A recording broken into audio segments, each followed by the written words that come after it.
کہ بھارت کا کوئی ذمہ دار آرمی کا افسر اس کا اعتراف کر رہا ہے۔ اس سے پہلے جب بھی بریفنگ دینے آئے، جب بھی ان کے سفارتکار بریفنگ دینے آئے، جب بھی مودی نے گفتگو کی، امیت شاہ نے کی، راج ناتھ نے کی، ان کے چینلز پہ ارنب گوسوامی یا جنرل بخشی نے زہر اگلا، اس بارے میں بات نہیں کرتے تھے، بلکہ خواب کہتے تھے کہ پاکستان نے کوئی طیارہ نہیں مار گرایا، بلکہ ہم نے پاکستانی طیارے مار گرائے ہیں، جس کا کوئی ثبوت ہی نہیں ہے۔ تو یہ انہوں نے موصوف نے پہلی بار اعتراف کیا ہے کہ ہاں، اور ساتھ کہتے ہیں ہم نے لانگ رینج جو میزائل ہیں وہ چلائے ہیں پاکستان کے اوپر۔ یہ 4 سٹار جنرل ہیں، جنرل انیل چوہان، اس لیے آپ ان کی اہمیت سمجھیں، اور یہ 30 ستمبر 2022 میں عہدے پر فائز ہوئے تھے بپن راوت کی جگہ۔ یو پی سے ان کا تعلق تھا، ان دنوں یہ اتراکھنڈ میں رہتے ہیں۔ 1981-82 میں انہوں نے انڈین فوج میں سروس حاصل کی تھی۔ یہ جو ان کی بڑی مشہور ریجمنٹ ہے گورکھا رائفل، 11 گورفا رائفل سے انہوں نے کمیشن لیا تھا، اور جو ایسٹرن کمانڈ ہے، ایک ویسٹرن کمانڈ ہے جو مقبوضہ جموں کشمیر میں ہوتی ہے، ایسٹرن کمانڈ دوسری والی سائڈ پہ ہے، وہاں پہ 3 کور ہے انڈیا کی، اس کو انہوں نے لیڈ کر رکھا ہے۔ ان کی جو پتی ہیں وہ آرٹسٹ ہیں، ان کی جو بیٹی ہیں وہ بھی آرٹسٹ ہے، اور مزے کی بات یہ کہ ان کی بیٹی کو جو تبتن آرٹ ہے، تبت کے علاقے کا جو آرٹ ہے اس کا بڑا شوق ہے۔ تو انیل چوہان جی نے سچ بولا ہے، اعتراف کیا ہے، ہم ان کے شکر گزار ہیں، اور ہم پاکستان ایئر فورس کو مبارکباد پیش کرتے ہیں کہ جنہوں نے اپنی جیت کا لوہا دشمن کے منہ سے منوا لیا ہے۔ یہ لرن کر رہے تھے، اور ہماری ایئر چیف اور ہماری ایئر فورس ارن کر رہی تھی اور ٹھکا کے جواب دے رہی تھی۔ جو خبریں میں نے آپ کو اس حوالے سے دیں، آج ان کی گفتگو سے یہ درست ثابت ہوتی دکھائی دے رہی ہیں۔ پھر ٹرمپ کے اوپر بھی انہوں نے بات کی۔ ٹرمپ کی جو سٹیٹمنٹ ہے کہ جی سیز فائر کیا، اس کو رد کر رہے ہیں مسلسل انڈینز، لیکن آپ ٹرمپ کی تازہ سٹیٹمنٹ بھی دیکھ لیں، وہ کہہ رہے ہیں کہ پاکستان اور بھارت کو میں نے کہا تھا تجارت کرو، جنگ نہ کرو، اور ابھی پاکستانی وفد بھی امریکہ آ رہا ہے، یہ بھی انہوں نے اعلان کیا ہے۔ یہ جو پاکستانی حکومت کی طرف سے فیلڈ مارشل ہوں یا شہباز شریف ہوں، دورے کر رہے ہیں سینٹرل ایشین سٹیٹس کے، اب یہ اطلاع میری یہ ہے کہ جون کے دوسرے ہفتے میں چین اور سعودی عرب بھی جا رہے ہیں۔ اس نے انیل چوہان صاحب نے اپنی گفتگو میں ایک اور بڑی اہم سٹیٹمنٹ دی، that is in like their politicians. انہوں نے کہا we are always open to control the situation, we are always open to control the situation. جو ملٹری روابط ہیں اس کی تصدیق کی، اور ساتھ کہا کہ ہم we are always open to control the situation, صورتحال سنبھالنے کے لیے ہم ہمیشہ تیار ہیں، اور ہم کھلے دل کے ساتھ منتظر ہیں۔ یہ ہے ان کا خلاصہ۔ حالانکہ جو ان کی میڈیا میں جو باتیں کی جاتی ہیں، جو سوشل میڈیا میں باتیں کی جاتی ہیں، وہ اس کے برعکس ہیں۔ کوئی ایسا چانن تو کروایا نا ایئر فورس نے، کوئی ایسا جواب تو دیا ہے فوج نے کہ صورتحال یہاں تک پہنچی، کہ اعتراف بھی کیا اور یہ بھی کہا کہ we are open to control the situation. اب آ جاتے ہیں ذرا عمران خان صاحب کا میں نے ذکر کرنا ہے، اور ساتھ جو ہمارے ارشد ندیم جی ہیں ان کا بھی ذکر کرنا ہے۔ عمران خان صاحب نے، اچھا راجدیپ سردیسائی جو ہیں بہت مشہور صحافی، انہوں نے یہ لکھا ہے کہ یہ بھارت کے قومی مفاد میں ہے کہ وہ اعتراف کرے، اور اعتراف کر کے اس سے سیکھے، جھوٹ کی آڑ میں مت رکھیں عوام کو، بتا دیں کتنے طیارے مار گرائے گئے تھے۔ اب آ جاتے ہیں عمران خان صاحب کے اوپر۔ عمران خان صاحب نے بالآخر جو لگ بھی رہا تھا کہ انہوں نے تحریک شروع کرنے کا اعلان کر دیا، ملک گیر احتجاجی تحریک ہے۔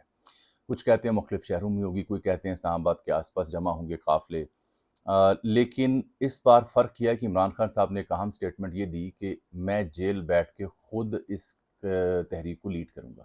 اس کے 2 مقصد ہیں، ایک، یا تو انہیں اس قیادت پہ اعتماد نہیں، یا کسی کی ذمہ داری لگا کے ان کو لگتا ہے کہ انہیں پکڑ لیا جائے گا تو اس سے انہیں بچانا مقصود ہے۔ عمران خان صاحب نے جو علی ظفر ہیں، barrister Ali Zafar, to my utter surprise, ان کو احتجاجی تحریک کی ذمہ داری سونپی ہے۔ پنجاب میں کمیٹی بنا دی، اس میں بریسٹر سلمان، اکرم راجہ اور عالیہ حمزہ اور دیگر لوگ بھی موجود ہیں۔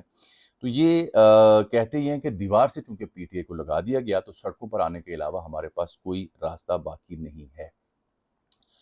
یہ جو احتجاجی تحریک ہے، میری اطلاع ہے یہ عید کے بعد شروع ہوگی۔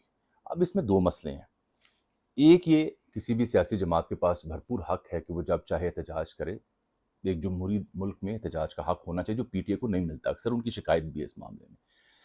ایک تو موسم سخت ہے، گرمی ہے، اور دوسرا ابھی انڈیا پاکستان جنگ کا جو ٹمپریچر ہے وہ کم نہیں ہوا، مکمل شانتی نہیں ہوئی۔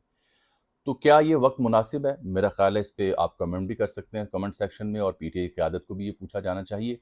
لیکن ایٹ دی اینڈ جیسے میں کہہ رہا ہوں کہ ان کا اختیار ہے، وہ جب چاہیں تحریک شروع کر سکتے ہیں۔ یہ زیادہ مناسب ہوتا کہ اگر وہ سولو فلائٹ کی بجائے جو اپوزیشن الائنس ہے اس میں Mahmood Achakzai, G D A اور دیگر جماعتوں کو آن بورڈ کر کے 4-5 بڑے رہنما اس کو لیڈ کرتے، اس کا امپیکٹ ذرا بہتر ہوتا، کیونکہ اس سے پہلے جب بھی پی ٹی آئی نے احتجاج کرنے کی کوشش کی، قیادت یا دستیاب نہیں تھی، قیادت یا نکل نہیں سکی، یا نکل کے واپسی پر مجبور ہوئی۔ آپ باقی تمام ایونٹس دیکھ لیں۔ اس بیچ میں جو ریاست کی جانب سے جو مسائل درپیش رہے، جو ظلم کیا گیا، وہ اپنی ایک الگ سے کہانی ہے، ہم اس پہ بات کر چکے ہیں۔ جو لوگ اعتراض کریں گے انہیں یہ بتا دوں ہم بات کر چکے ہیں۔ لیکن عمران خان صاحب سے جڑی ایک اور اہم خبر ہے، ایک بزنس مین ہے پاکستانی، تنویر احمد، ان کو ہلال امتیاز بھی حکومت نے 2024 میں دیا تھا۔ یہ جو آپ نے کہانیاں سنی نا، بزنس مین آئے ہوئے ہیں، ڈاکٹرز آئے ہوئے ہیں، منصور علی خان صاحب نے ان سے بڑی تفصیلی گفتگو کی ہے، اور یہ بتا رہے ہیں کہ میں علیمہ خان کی منظوری کے بعد عمران خان سے کئی بار مل چکا ہوں جیل میں، اور کوشش یہی تھی مفاہمت کی، کوئی روڈ میپ بنانے کی، اور کہتے ہیں جی ایک بار میں جب گیا تو عمران خان صاحب نے داڑھی بھی رکھی ہوئی تھی۔ یہ ان دنوں جب یہ وقت پاکستان میں تھا تو کئی لوگوں نے اس کے اوپر تبصرہ اور چرچا کی، لیکن آپ کو یاد ہوگا کہ یہ ناچیز بار بار عرض کر رہا تھا کہ اب کے بار ابھی تک نہ ادھر کوئی اہم ان کی ملاقات ہو سکی ہے، نہ ادھر کوئی اہم ملاقات ہو سکی ہے۔ میں اپنی خبر پہ اب قائم ہوں۔ انہوں نے اپنی ماضی کی ملاقاتوں کا احوال بیان کیا ہے جناب منصور علی خان صاحب کے ساتھ۔ تیسرا جو نقطہ آج میں ڈسکس کرنا ہے وہ آپ کے ساتھ جناب ارشد ندیم صاحب کا ہے۔ گولڈ میڈل اولمپکس میں لیا، ریکارڈ بنایا۔ اب انہوں نے جو ایشین ایتھلیٹک چیمپئن شپ ہیں کوریا میں جو ہو رہی ہیں، وہاں انہوں نے جیولن تھرو میں انہوں نے گولڈ میڈل حاصل کیا ہے، 86.40 میٹر کی تھرو پھینک کر۔ سچن یادو جو بھارتی ایتھلیٹ ہیں وہ نمبر 2 پہ آئے، وہ نیرج چوپڑا اس میں نہیں تھا، یہ دوسرے ان کے ایتھلیٹ ہیں جو یہاں موجود تھے۔ پاکستان کا ایک اور ایتھلیٹ یاسر بھی موجود تھا جو میڈل نہیں جیت سکا، البتہ ارشد ندیم کو بہت بہت مبارک ہو، شہزادہ بندہ ہے، اس نے مان بڑھایا پاکستان کا۔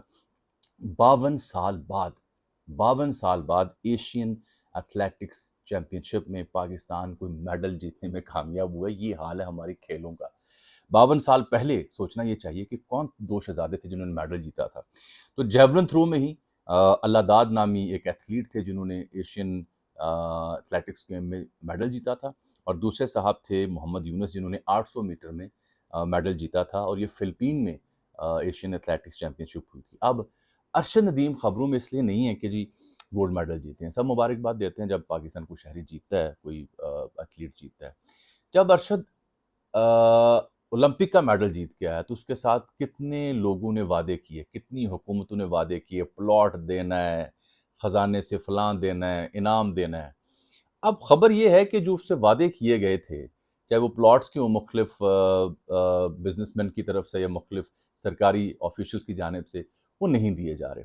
ایک تازہ بیان رضوان غلزئی صاحب نے جاری کیا ہوا ہے اپنے ایکس کے اوپر، چیف منسٹر جو ہیں کے پی کے، ان سے پوچھا جا رہا ہے کہ ارشد ندیم کو آپ نے جو وعدہ کیا تھا اس کو انعام نہیں دیا، تو انہوں نے کہا جی سرکاری خزانہ میرے باپ کا نہیں ہے۔ یہ کیا کہ انہوں نے بات ختم کر دی۔ کئی بزنس مین بھی ہیں جن کے اوپر شکوہ ہے کہ انہوں نے پلاٹ کے دعوے کیے اور دیگر ذمہ داریوں کے وعدے کیے، وہ پورے نہیں کیے گئے۔ بھی ایسا نہیں ہے، اگر آپ قومی ہیرو کے لیے کوئی دعویٰ یا وعدہ کرتے ہیں پورا کریں نا، پھر یہ بات تو بری بات ہے۔ جانے سے پہلے میں آپ کو 2 چیزیں عرض کرتا چلوں۔ یہ جو سہراب میں بلوچستان میں حملہ ہوا جمعے کو، بی ایل اے کے دہشت گرد آ گئے، اس کے اوپر بہت سی گفتگو لوگ کر رہے ہیں۔ یہ 250 کلومیٹر دور شہر ہے، کوئٹہ کراچی ہائی وے کے اوپر، کوئٹہ سے اوپر کراچی جاتے ہوئے۔ یہ ان کے جو اے ڈی سی تھے 18ویں گریڈ میں چند روز پہلے تعینات ہوئے تھے، ہدایت اللہ بلیدی، کچھی ضلع سے ان کا تعلق ہے، یہ شہید ہوئے ہیں۔